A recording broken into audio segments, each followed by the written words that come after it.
Welcome to VHP Engines, guys. I'm Chris. This is probably going to be a short one, but can't say I didn't warn you.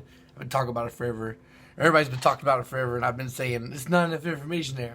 But despite the fact that I think this is still going to wind up being short, I feel a whole lot better about it.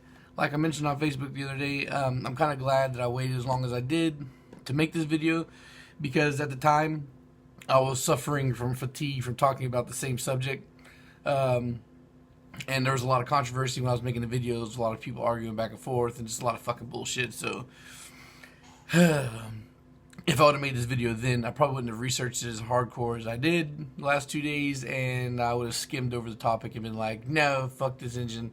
But, no, I gotta say that once I started looking into it, really, I am happier with what I found, but not as happy as I initially was, because coming to my end results on what to do about the NA non-VTEC H23 is that you're kind of limited there. For as far as OEM upgrades, you're limited to what you can do to squeeze out extra power. So you can put H22 pistons in the H23, the blacktop, but apparently the head heights or combustion chambers are different for the H23 compared to the H22 head. So slapping H22 pistons in that head will make it come out of the block a little bit, will come out the block a little bit, and you'll have a valve clash from what I'm seeing everywhere. And I can't find anything definitively against that, and it seems like, you can see that it's sticking up some. So I'm going to say that there's not really much I can see that you can do, like NA modifications Frankenstein-wise, to really boost up power in the H23.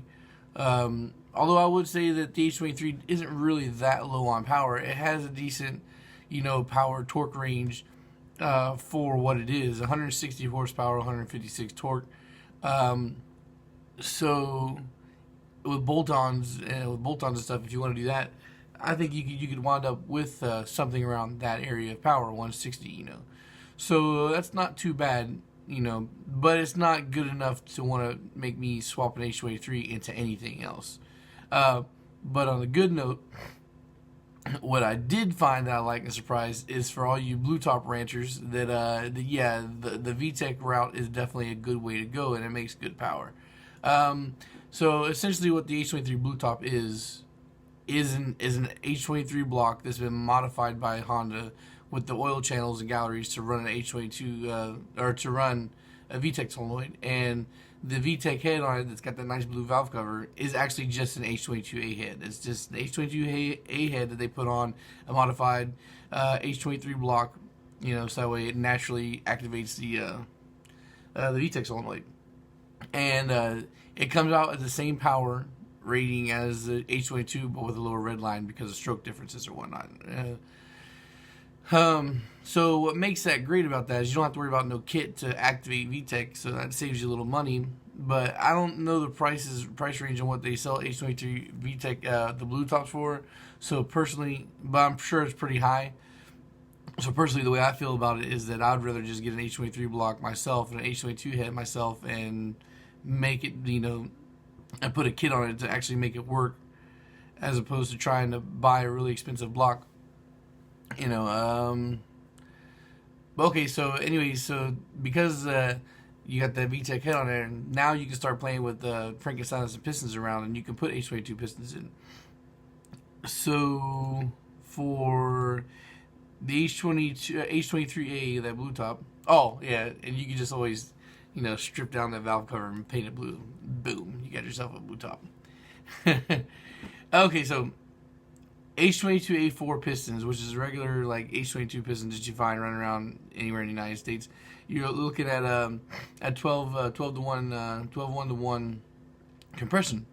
Now get some JDM H22As. You're looking at lower. Oh shit, yeah, 11.6. Yeah, so you want either USDM pistons for a compression ratio of. Oh, okay, no, I was looking at it right. What the fuck did I hit in the wrong buttons in? Okay, so if you get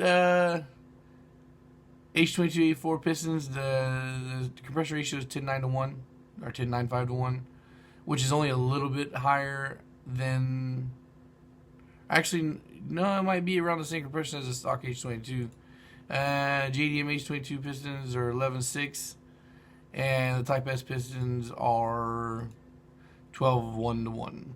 So I guess it's just price and availability of how much you want to spend. Personally, I think I would try to get some Type S pistons. And that, like, I'm poking around for dyno pools, and I'm seeing claimed with Type S cams, Type S pistons, 220 horsepower. Not bad. Not anything to fucking run the home about, but I think it's pretty good. Just take yourself an H23 block, put some Type S pistons, Type S cams, H22 head, 220 horsepower. And the only thing is I can say is I never really delved deep into the H world, so I don't know how common to run on the H23, those H23s are. It seems to me that the single cams are a lot easier to find, which would go back to saying build the G over the H23. But I think for you guys that do have the H23 already, then yeah, just take the H22 head and you have yourself a build. But if you have an H23 that you don't want to fucking get a head for and you want to just use it as is or whatnot to try and make some power, then boost is your option. And I would rate your horsepower limitations for boost safely for the same thing I would rate the H22, because it seems that the rods are about the same in thickness and all that stuff. You just have to keep the red lines right about where it's at supposed to be stocked, because the stroke thing, you don't want to fucking sling a rod. Okay, so yeah, 6 minutes, so it's gonna be short, but that's it. So I won't count out the H23 as a possible build. If I can come across one, I'd be willing to do one. Alrighty, and that's it, guys. Thanks for watching, and peace.